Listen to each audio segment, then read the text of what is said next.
Um, I think it's appropriate for me at this time now to terminate the Faretta inquiry, deny your request to proceed pro se. I'll specifically find that the request is not a genuine attempt to present a legal defense, but a calculated strategy to obstruct and subvert the court's proceedings. The defendant's utilizing rhetoric of what would typically be called a sovereign citizen movement, No. including raising nonsensical No. challenges No. and attempting to apply commercial law to criminal prosecution No. or equitable law. No, that's not Ma'am, you true. keep saying no, but you're talking over me and I don't appreciate it because I'm trying to rule. The right of self-representation is not a license to abuse the dignity of the courtroom or ignore relevant rules of procedure and substantive law. Based on the defendant's filings and her statements in open court, court finds she's unwilling to comply with rules of procedure and intends to use self-representation solely for deliberate disruption of the proceedings. The request to proceed pro se is denied and appointed counsel will remain on the case. We're adjourned. Explain a little bit clearer. These papers seem to indicate that you're trying to proceed in equity or under some sort of a pseudo legal jargon. Tiara Butler, we'll go back on the record in 64D01-2306F65582. I have a request for pro se. She would like to represent herself in this matter. So I'd like to conduct a Faretta hearing. Ms. Butler, please raise your hand to be sworn. Do you swear or affirm under penalty of perjury to tell the whole truth and nothing but the truth? Yes. Okay, thank you. All right. Are you under the influence of any alcohol or drugs today? No. All right. Have we set a trial on your case? I was going to get back in the calendar here. Get back in the file, rather. I closed it.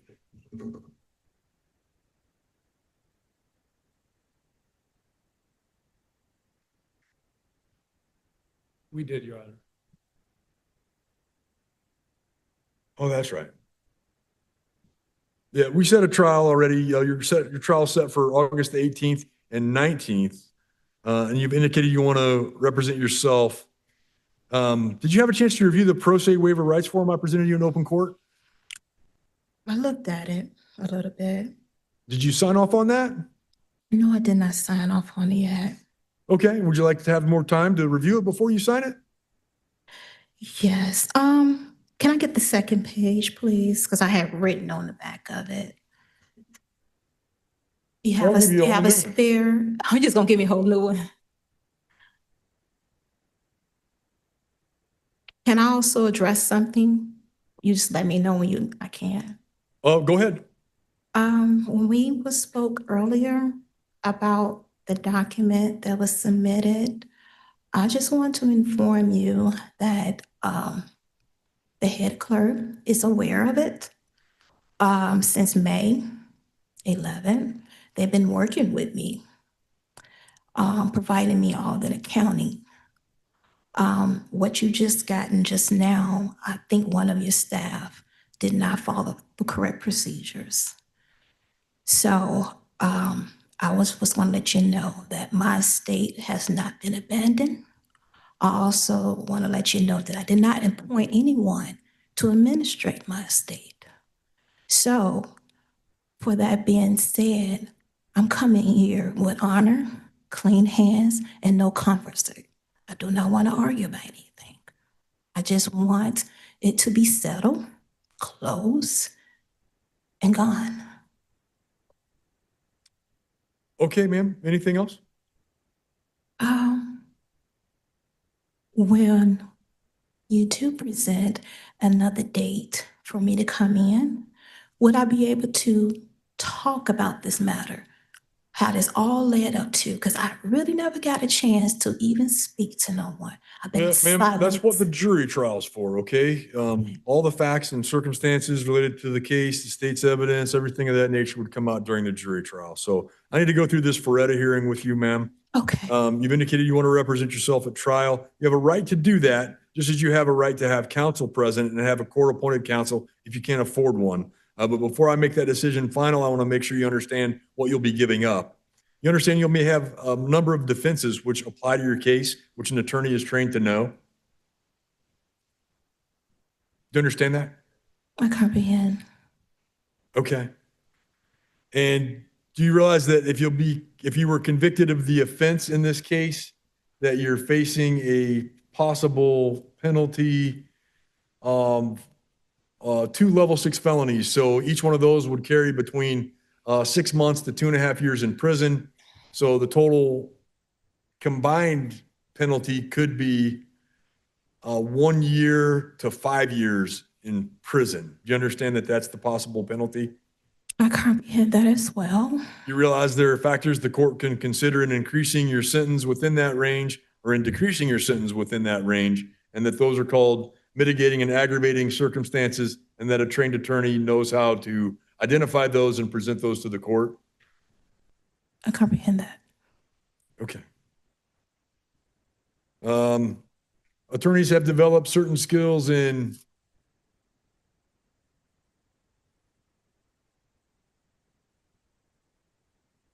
investigating your case, interrogating witnesses, and finding favorable witnesses and obtaining their testimony. They can explain the charges and any lesser included offenses to you. They can gather documents and other kinds of written evidence. They can prepare and file motions before trial, such as motions for a speedy trial, motions for discovery, motions to keep unfavorable information from being received as evidence. They know how to examine and cross-examine witnesses at trial. They can recognize objectionable and unfavorable evidence and promptly object to its use. They can present favorable sentencing information and attack unfavorable sentencing information.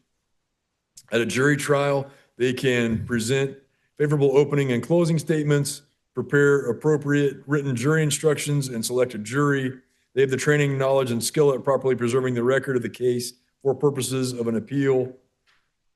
An attorney can also evaluate the strengths or weaknesses of the case against you and give you expert advice on whether you should attempt to seek a plea agreement with the state, which may result in the dismissal of some of the charges and a recommendation for a favorable sentence in return for your plea of guilty. Do you understand all that? I comprehend that. Okay. You must understand if you decide not to have an attorney, you will not receive any special treatment with your defense. You have to follow the same rules and procedures in your case as an attorney would have to do. Do you understand that? Yes, I comprehend that. So, Okay, so you filed these documents with the court, and these documents make statements about an Office of Executor Observations, mhm. findings regarding Porter County Superior Court interaction with Tierra Lene Butler. You talk about final order to settle and close, Yes. different things like this. And then Yes. there's like a recitation of chronology, different things of that nature. And a few minutes ago, you mentioned something about how the clerk's office is helping you like settle your accounts and different things of that nature. You understand that those aren't themes or processes that are part of the criminal court proceeding? Well, I had did some research on my case, and I noticed that I had ended up That's not the question I asked. No. I think you misunderstood the question. It's not criminal. It's not criminal. Oh, you're here in a criminal proceeding. Do you understand Yes, that? yes, I am in a criminal proceeding, but like I've been trying to explain, ever since when I had, Well, I need you to answer the question I asked you. Okay. Okay, which was whether you understand that these documents and things that you follow with the clerk's office, what's the receipt date on this? it should be April 16th or 15th. April 16th it was received, so just yesterday. Mhm. That these aren't criminal matters that you followed with the court? Mhm. Those are criminal matters, the violations that have been held against me. Yes, that's a lot of You violations. understand they're not, though. I mean, these aren't things of a criminal nature that would be part of this criminal case. Well, you saying what I just filed is not what criminal? This Explain a little bit document, clearer. these papers seem to indicate that you're trying to proceed in equity or under Yeah, some that's sort of what a pseudo legal jargon, some type of a, Is we in the Article Court 3 right now? say again? Are we in the Article Court 3 right now? I don't understand what you mean. This is Means the Superior that, Court of Porter County. okay, so we basically still in the same court as administrator. So you're basically trying to administrate a mistake. What I was letting you know. Okay, Ms. Butler, you understand that these administrative things that you're talking about aren't part of this court proceeding? I know, I'm aware of that. I was talking to myself, but what I'm saying is I have done some research, okay? And I actually wanted to address it, and I'm not getting no assistance with the public defender. okay? What are you trying to address, ma'am? My innocence of the matter, and also the violations, the due process, the unverified information, the lying, the evaluation. I've been forced to be drugged without a cell hearing. My evidence that was held from me when the what's his name? Jeffrey Clymer had ordered the prosecutor to meet me in private to see my documents. I mean, the evidence held against me, and he refused to present them to me. That's a brand new violation because it worked in my favor when I first got it. Then also Ms. on the Butler, record. I'm trying to get you through this Hold on. Faretta hearing. I know, okay? but you asked me, and I'm trying to explain the violations.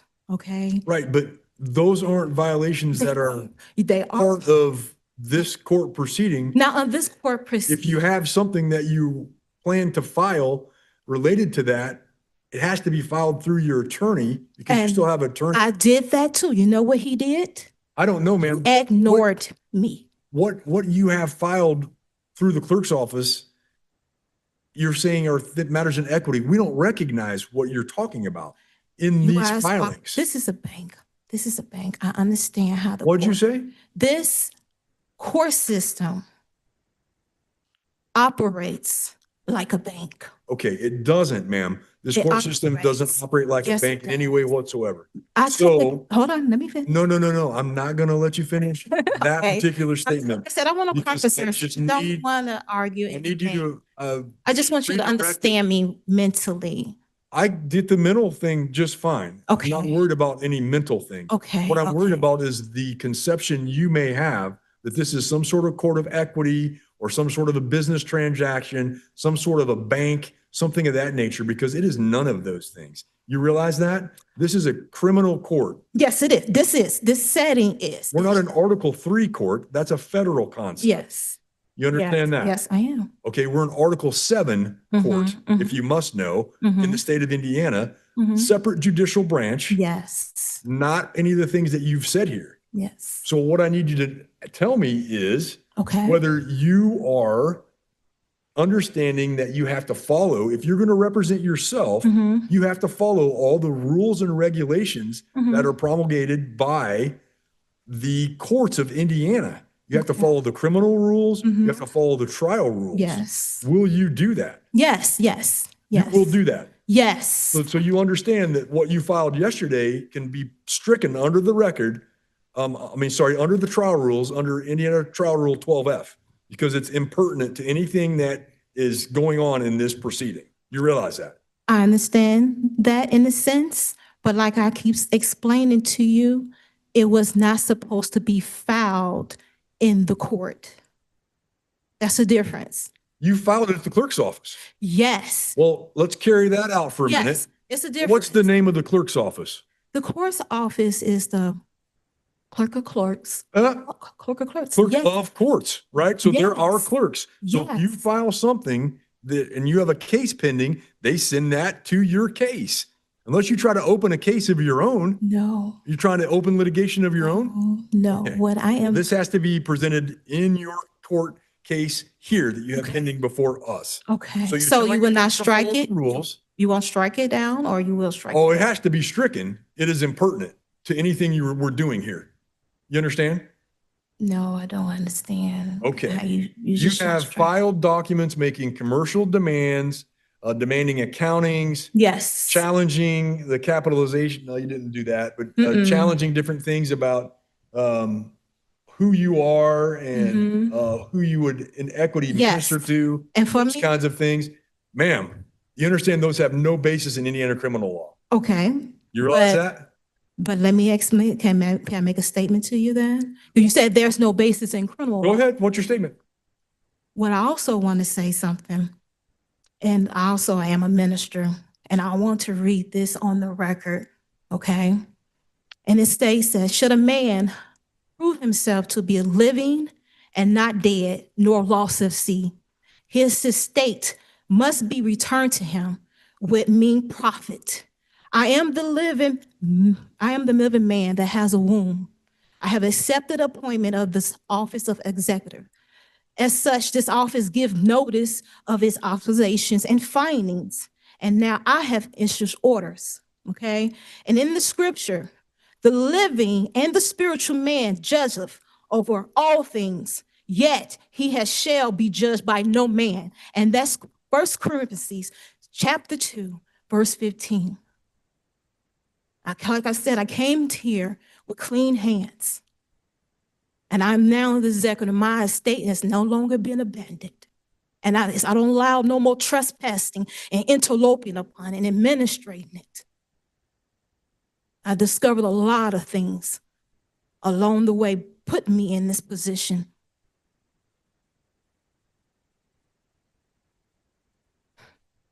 Okay, ma'am. Clean hands is an equitable doctrine. You understand that? This is not a court of equity. If you were in a court of equity, you wouldn't even be given or afforded the right to a jury. I think it's appropriate for me at this time now to terminate the Faretta inquiry, deny your request to proceed pro se. I'll specifically find that the request is not a genuine attempt to present a legal defense, but a calculated strategy to obstruct and subvert the court's proceedings. The defendant's utilizing rhetoric of what would typically be called a sovereign citizen movement, including raising nonsensical challenges and attempting to apply commercial law to criminal prosecution or equitable law. No, that's not Ma'am, you true. keep saying no, but you're talking over me and I don't appreciate it because I'm trying to rule. The right of self-representation is not a license to abuse the dignity of the courtroom or ignore relevant rules of procedure and substantive law. Based on the defendant's filings and her statements in open court, court finds she's unwilling to comply with rules of procedure and intends to use self-representation solely for deliberate disruption of the proceedings. The request to proceed pro se is denied and appointed counsel will remain on the case. We're adjourned. This case centered on living man and estate theories, with the legal question being whether those claims provided a recognized basis for action within a criminal proceeding. The court's role was not to evaluate personal legal beliefs, but to determine whether the arguments presented fit within established criminal procedure and the relief available under applicable law. The position advanced relied on concepts involving equity, administrative authority, and personal control over an estate, while the court remained responsible for addressing only the criminal issues properly before it. That distinction reflects a fundamental principle of judicial procedure. Courts resolve cases according to recognized legal standards, not alternative legal frameworks that fall outside their authority. More broadly, the record demonstrates why procedure and relevance are essential to meaningful judicial review. Legal terminology alone cannot create a valid claim unless it is connected to established law and the issues before the court. Ultimately, this case illustrates that the legal process reaches its decisions by applying established legal standards to properly presented issues, rather than the terminology, theories, or labels advanced by the parties.